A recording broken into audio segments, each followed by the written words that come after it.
honest with the kids. We know the Russians want us all dead. They're sending poisonous gas to kill us all in the morning. It's not the Russians, it's the panic. It's very upset. It will kill anything and anyone that is still alive.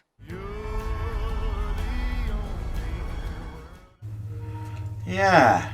Do you know those jolly Christmas films that we all like to watch at this time of year? This isn't one of them. This is my review for the 2021 comedy horror Silent Night, a film that is written and directed by Camille Griffin, and it stars Keira Knightley, Matthew Good, Annabelle Wallis and Lily Rose Depp.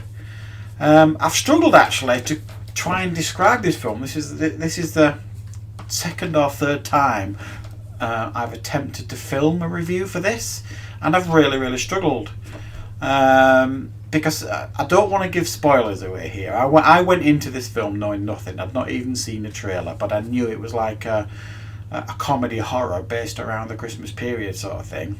And yeah, this is a film. This is an odd film, a very dark, depressing Christmas film in many ways, but it also, and you feel kind of ashamed when you say it, it does make you giggle a few times when you watch it. It's a very cleverly written film. And I'm sure there's people out there, better people than me, will be able to analyse this film and give you all sorts of, hidden environmental meanings and all the rest of it. I'm not interested in that. Is it a good film? Well, yeah, it's actually pretty good, this film. Is it going to fill you with a Christmas cheer and spirit? Definitely not. This is one to go into knowing that it's going to... I don't really know. What did it do to me? Depressed me, interested me, maybe giggle. It kind of probably did everything that the filmmakers wanted it to do, I suppose. It's very interesting. I'm not sure I've seen a film quite like this before. And to give you a little bit of an outline, and I'm not going to give you much because I don't want to spoil anything, this film focuses on a group of extended friends and family that decide to meet up over the Christmas period. It doesn't specify when, but I'm presuming it's Christmas Eve. Actually, it could be Christmas Day, because there is a comment from one of the characters in the film that says, "Did you see the Queen's speech?" So let's say it's Christmas Day. It's certainly around Christmas. And they meet up, and what appears to be an innocent get-together with family and friends actually turns out to be much more dark and sinister, as they have all made a secret pact together. Right, that's all I'm going to say on the story here on this film, because I genuinely don't want to spoil anything. I mean, if you watch the trailer, I suppose you could argue that gives a few spoilers, but I'm not going to give them. I just found this quite a fascinating watch. I like these sort of dark comedies that play with you emotionally, in the sense of you'll get, you'll get some very dramatic scenes in this film, quite upsetting scenes actually as well. And then 5 minutes after that, you find yourself giggling at something the character's doing, and then you kind of stop yourself and think, should I have laughed then? And I really like it when a film does that. I think it's a clever piece of filmmaking, a clever piece of writing. If a film can do that to me, it can make me feel one thing quite deep and emotional at one moment, and then in the very same film, just a few scenes later, can touch my funny bone at the same time. And this film is actually very clever at doing that. It's not split your sides funny at all. In fact, it's very odd at times.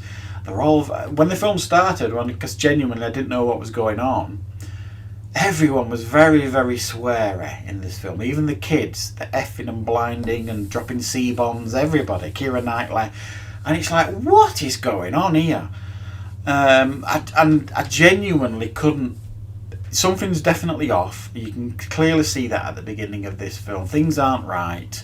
There's no sticky toffee pudding, so they send one of them down to the petrol station to get some sticky toffee puddings, and quite passively instruct him to baseball bat the window if they're not open, so they can get the sticky toffee puddings. And you're just thinking, what? And there's all this stuff. Everything's just off. Everything's off kilter. Everything doesn't feel right at the beginning, and it slowly reveals itself as the film goes on as to what is actually going on. And it's a very dark film that deals with some very, very dark subject matter. And at times it does it very sensitively, and at times it does it with a sledgehammer. And it doesn't mind which way it does it. It gets the message across either way. And I liked it when it did that, this film. It just... it doesn't leave you feeling very good about yourself when you've finished watching this film. It's a very odd way to describe this film, really. It's got some incredible performances, the child actors as well. Everybody's on point here. Everybody does a really, really good job. Very, very moving performances when they need to be, and light and comedic as well when they need to be. Excuse me. There's a great scene with Matthew Good. I was really quite laughing at this scene where he can't please his kids, in a sense of one of them. But I think the twins, and they both want the same drink. They both want their own can of Coke. They both want ice in the drink, and he can't get it right. He keeps going back and forth, but he doesn't want to upset anybody. So you'll know the scene if you watch this film. It actually made me chuckle. So this is an odd film. Don't get me wrong. It's a very, very dark, odd film. And even though it's set at Christmas, it's certainly not very Christmassy either at the same time. So I'm going to give this one a 7 out of 10. It's one of those films that I'm not really sure if I really, really enjoyed, or if I just not, or if I didn't enjoy it as much as I thought I did. So that's why I'm giving it a 7 out of 10. It's one of those films that the next 2 or 3 watches I might give it. It might even grow on me even more. I might even learn to dislike it even more. It's somewhere in the middle with me. I'm not sure if I loved it or kind of hated it in a lot of ways. So yeah, an odd film, definitely worth checking out, but don't go into this one thinking you're going to leave watching this film with a huge amount of Christmas cheer, because it just ain't going to happen. So thanks for watching, everybody. I hope you like this review. I'll be back with plenty more reviews and content on the channel very, very soon.